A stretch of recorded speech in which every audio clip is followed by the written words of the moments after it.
Hello दोस्तों, हमारी आज की कहानी का नाम है विधवा भाभी और देवर। अगर आपको हमारी ये कहानी पसंद आए तो वीडियो को लाइक और चैनल को सब्सक्राइब करना ना भूलें। आज सुनीता की मांग सूनी हो गई थी क्योंकि सुनीता के पति की मौत कैंसर की वजह से हो जाती है। क्योंकि उसका पति अजय बहुत शराब पीता था, मना करने पर भी किसी की बात भी नहीं सुनता था। ऐसा लग रहा था सुनीता ने अपने जीते जी जिंदगी की कोई कयामत देख ली हो। सुनीता ने यह दुखद खबर सुनते ही चुप्पी साध ली। उसे बहुत गहरा सदमा लगा था क्योंकि उसका अपने पति के अलावा कोई सहारा ना था। सुनीता का कोई बेटा भी नहीं था जो उसकी चिता को आग दे सके। सुनीता की शादी अजय से 14 साल पहले हुई थी। शादी के पहले से ही अजय को शराब पीने की लत थी और आखिरकार इस गंदी लत ने सुनीता का सुहाग उजाड़ ही दिया। आज का दिन सुनीता के लिए बहुत दर्द वाला दिन था।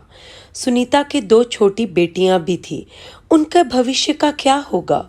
लेकिन सही ही कहते हैं, जिसका कोई नहीं होता उसका भगवान होता है। अजय के छोटे भाई विजय को इस घटना के बारे में पता चलता है। वह दुबई में रहता था। अभी उसकी शादी भी नहीं हुई थी। कुछ ही दिनों पहले वह दुबई गया था, लेकिन अफसोस लॉकडाउन की वजह से वह अपने भाई के अंतिम संस्कार में भी नहीं आ सका। जैसे तैसे अजय का अंतिम संस्कार हो गया। पंडित ने अजय की चिता की आग उनकी दोनों बेटियों से दिलवाई। कुछ दिनों बाद लॉकडाउन में थोड़ी सी छूट होती है तो विजय दुबई से अपने घर आता है। वह अपनी भाभी के गले लग जाता है और खूब रोने लगता है और कहता है, यह क्या हो गया भाभी?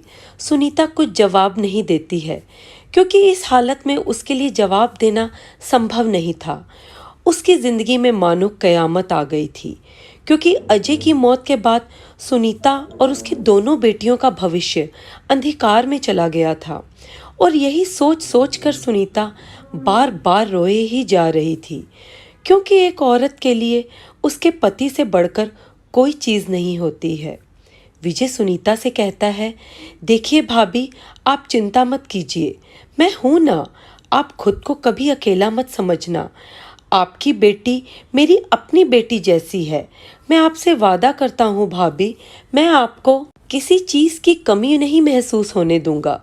विजय अपनी भाभी से बहुत प्यार करता था क्योंकि सुनीता भी उसे बहुत चाहती थी। धीरे धीरे अजय की मौत के काफ़ी दिन बीत जाते हैं। विजय ने भी सोच लिया था कि अब मैं दुबई नहीं जाऊंगा, अब मैं अपनी भाभी के साथ ही रहूंगा और दोनों बच्चियों को अच्छे से पढ़ा लिखाकर एक अच्छी सी नौकरी दिलाऊंगा। एक बार की बात है कि सुनीता विजय से कहती है, देखो विजय, तुम अब शादी कर लो, कब तक ऐसे ही रहोगे? विजय बोलता है, नहीं भाभी, मैं अभी शादी नहीं कर सकता हूँ।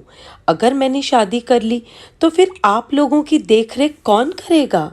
सुनीता कहती है, देखो विजय, तुम हम लोगों के लिए अपनी जिंदगी इस तरह बर्बाद नहीं कर सकते हो। तुम्हें भी अब शादी कर लेनी चाहिए। तो विजय कहता है, नहीं भाभी, पता नहीं मेरी पत्नी कैसी होगी, इसलिए मैं डरता हूँ कि अगर मैंने शादी कर ली तो फिर आप लोगों का क्या होगा? सुनीता बोलती है, देखो यह सही नहीं है। अगर ऐसी बात है तो मैं आज से ही कहीं नौकरानी का काम करने चली जाती हूँ। विजय कहता है, भाभी, आप ये कैसी बातें कर रही हैं? मैं अपने जीते जी कभी ऐसा नहीं होने दूंगा। आप कभी ऐसा सोचिएगा भी नहीं। सुनीता कहती है, ठीक है विजय, लेकिन मैं एक बात कहना चाहती हूँ। विजय कहता है, हाँ भाभी, बोलिए ना, क्या हुआ? तो सुनीता विजय से कहती है, देखो विजय, मान लो कि मेरी दोनों बेटियां बड़ी हो गई और उन दोनों की शादी हो गई, तो फिर तो मैं अकेली हो जाऊंगी ना, और तुम भी अकेले हो जाओगे। इसलिए क्यों ना तुम शादी कर लो, जिससे मुझे भी मेरी देवरानी मिल जाएगी और तुम्हें भी तुम्हारी पत्नी। विजय कहता है, नहीं भाभी, आप समझ नहीं पा रही हैं मैं क्या कहना चाह रहा हूँ। मुझे डर है कि मेरी पत्नी इस घर में आते ही उथल पुथल ना मचा दे। विजय सुनीता के बार बार कहने पर शादी के लिए राजी हो जाता है, लेकिन उसकी भी एक शर्त थी। विजय सुनीता से यह कहता है कि देखो भाभी, मैं शादी करने के लिए तो तैयार हूँ, लेकिन मुझे इस बात की गारंटी चाहिए कि इस घर में आने वाली मेरी पत्नी आप लोगों से झगड़ा ना करे, क्योंकि मुझे यही चिंता सताती है कि अगर वह आप लोगों से लड़ाई करेगी तो फिर मैं क्या करूँगा। मैं तो इन सब चक्कर में फंसकर ही रह जाऊँगा। सुनीता भी बेचारी सोच में पड़ जाती है और कहती है, देखो विजय, मैं तो किसी ऐसी लड़की को नहीं जानती। तो विजय कहता है, ठीक है, मैं शादी नहीं करूँगा। रात हो जाती है, सब लोग खाना खाकर अपने अपने कमरे में चले जाते हैं।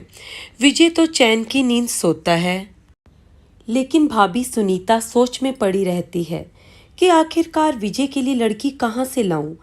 तभी उसके दिमाग में एक बात आती है कि मेरी बहन जो थोड़ी सी कम लड़खड़ा के चलती है, क्योंकि बचपन से ही उसके पैर में थोड़ी सी दिक्कत थी। सुबह हो जाती है, सब लोग नाश्ता करने के लिए आते हैं। तब डरते डरते सुनीता विजय से रश्मि के बारे में बताती है और कहती है, वह लड़की बहुत अच्छी है, मैं तुमसे वादा करती हूँ कि वह लड़ाई नहीं करेगी। लेकिन अभी तक सुनीता ने यह नहीं बताया था कि वह लड़खड़ा कर चलती है। फिर क्या था, सुनीता ने यह भी बात विजय को बता दी। विजय सुनीता की बातों को सुनकर बिल्कुल चुप हो जाता है। सुनीता को ऐसा लग रहा था कि जिसका डर था वही हुआ। लेकिन विजय थोड़ी देर बाद कहता है, ठीक है भाभी, मुझे रिश्ता मंजूर है, मैं रश्मि से शादी करने को तैयार हूँ। सुनीता खुशी से झूम उठती है और कहती है, सच में ना देवर जी? सुनीता विजय से पूछती है, तुमने शादी के लिए क्या सोचकर हाँ कर दिया? विजय सुनीता से कहता है, इसलिए क्योंकि मुझे उम्मीद है कि अगर किसी इंसान में थोड़ी सी कमी हो तो वह घमंड औरों के मुकाबले कम रहता है। तो इसलिए मैंने सोचा रश्मि भी कभी ऐसा कुछ नहीं करेगी इससे मेरी प्यारी भाभी को कोई दिक्कत हो, इसलिए मैंने शादी के लिए हाँ कर दिया। कुछ दिनों बाद विजय और रश्मि की शादी हो जाती है। दोनों अपनी शादी से काफ़ी खुश थे।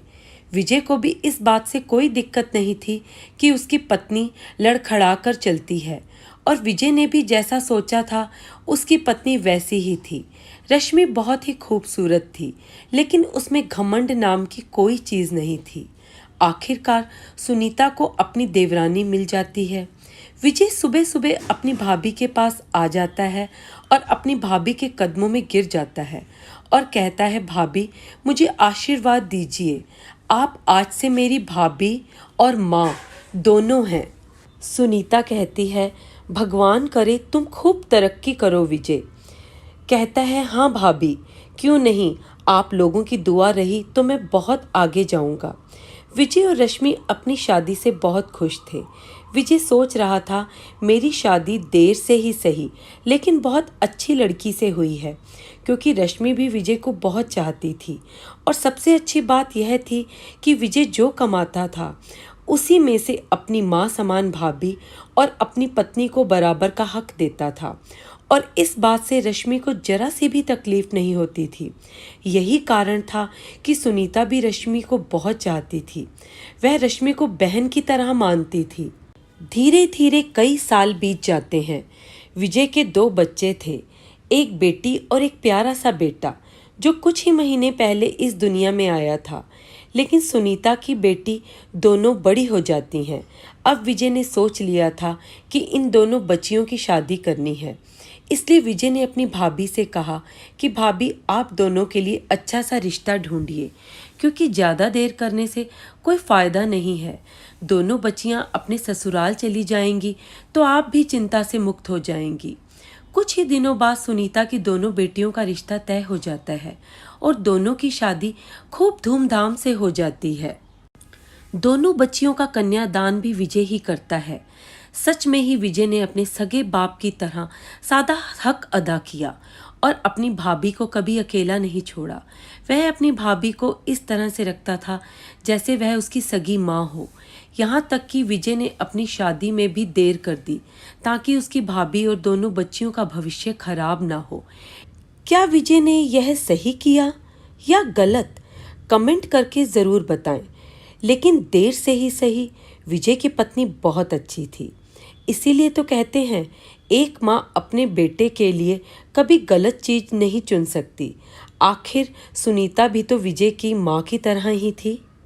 शायद इन्हीं सबके आशीर्वाद से विजय को भी एक अच्छी सी जीवन साथी मिली थी जो उसे खूब समझती थी, और इन दोनों के बीच कभी झगड़े भी नहीं होते थे। आज अगर अजय जिंदा होता तो कितना अच्छा होता ना, लेकिन अफसोस उसकी शराब की गंदी लत थी। इसलिए शराब से दूर रहें और अपने घर में हर सदस्य को ढेर सारा प्यार करें, क्योंकि इस संसार में प्यार के अलावा कुछ भी नहीं है दोस्तों। तो दोस्तों, आपने इस कहानी से क्या सीखा और कैसी लगी आपको कहानी, कमेंट सेक्शन में ज़रूर लिखें। और वीडियो पसंद आए तो वीडियो को लाइक करें और चैनल को सब्सक्राइब करें। Thank you.